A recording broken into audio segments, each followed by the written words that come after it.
Plus, this is a space where we can slow the conversation down. If you were with us this weekend, you heard the message, The Trespasser. That's the first week of our brand new series called Eviction Notice. This isn't a repeat of the sermon. I want you to think of today's episode. Think of it as a zoomed out lens. This is a chance for us to be able to digest what we talked about and then connect some of the dots and maybe even see the bigger story that Scripture is telling us. Because what we're talking about in this series isn't just spiritual warfare, it's access. And access shapes everything, right? So it's going to shape everything. And I want to slow down for a moment and I want to look at week 1 of Eviction Notice. It isn't really about demons, but again, it's about access. And that matters because most people, they imagine spiritual warfare as something that is dramatic, loud, it's extreme. Sometimes it weirds us out. But in the Scripture, spiritual warfare usually starts quietly. It can start relationally, even internally.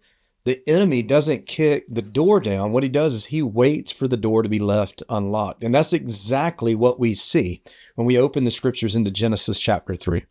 You see, that story doesn't begin with rebellion.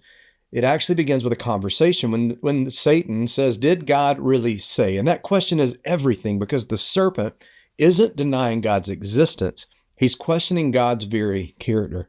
And that's still how he works today. Here's something that often gets missed. In the Jewish thought, sin is rarely treated as a single moment. It's a process. You could look at it as a drift in alignment. And there's an ancient idea that evil inclination does not begin by demanding disobedience.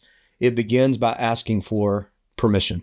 In other words, the danger isn't just what you do, it's what you start to entertain. So Eve, in the story of Genesis 3, didn't fall because she wanted to rebel against God. She fell because she listened long enough to reconsider what God had already made clear. And that should feel uncomfortably familiar for us. Most of us, we don't make sudden destructive choices. We slowly revise the story. We're telling ourselves about God. Notice this.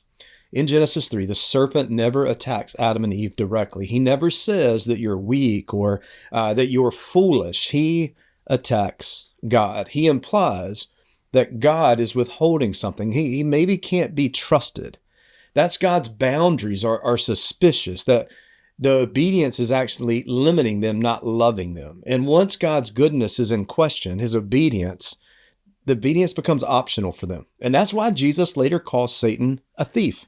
A thief doesn't need ownership. A thief only needs one thing, access. Now, here's the moment where I think everything shifts in the Scripture. Adam and Eve eat the fruit, and immediately the text says that they realize that they are naked. Before God speaks, before there are any consequences or judgment, this new word enters. Shame enters into the story. And shame always does the same thing. It tells you that you need to hide.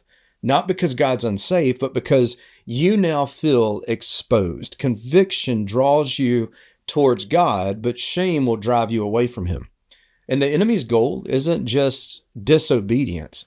The enemy's goal is isolation. Because if he can convince you to hide from God, he doesn't have to stay active because shame will do that work for him. Genesis says that God was walking in the garden in the cool of day. I think that detail matters, doesn't it? Because you got to know, in ancient Jewish imagination, walking together symbolized peace, not anger. Kings walked with people that they delighted in. So God walks before he speaks. And then he asks a question that he already knows the answer to. God says, where are you? And that's not a location question. That is a relational question. God isn't looking for information. He's inviting them in. And Adam answers, for the first time this word appears in Scripture, with fear. He says, I was afraid, so I hid. There was fear, which led to shame, which led to distance. And that's always the trail that the enemy leaves behind. Here's the key insight for this entire series. Darkness does not leave because it's shouted at. It leaves because it's been exposed. You see, hidden things retain power. Exposed things lose leverage. So you don't evict a trespasser by pretending that they aren't there. You actually acknowledge that they do not belong. And that's why week 1 of this series is not about these dramatic prayers or even confrontation, but it's about clarity. You cannot break a lease that you won't admit exists. Jesus doesn't just forgive sin. He dismantles accusation. Where Adam hid, Jesus steps forward.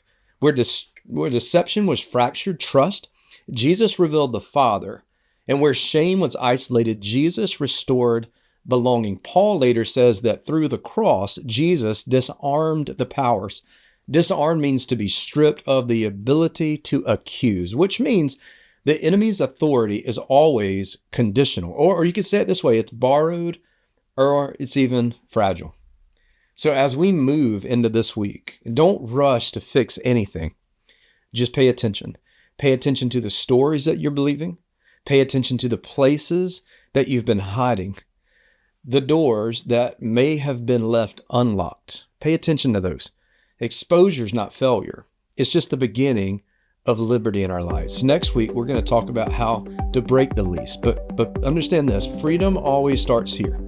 It always starts with truth. It always starts with honesty. And it always starts with a God who walks towards us and not away from us. Just thank you for joining us on this Sermon Plus. Can't wait to talk to you a little bit more next week as we learn how to break those leases.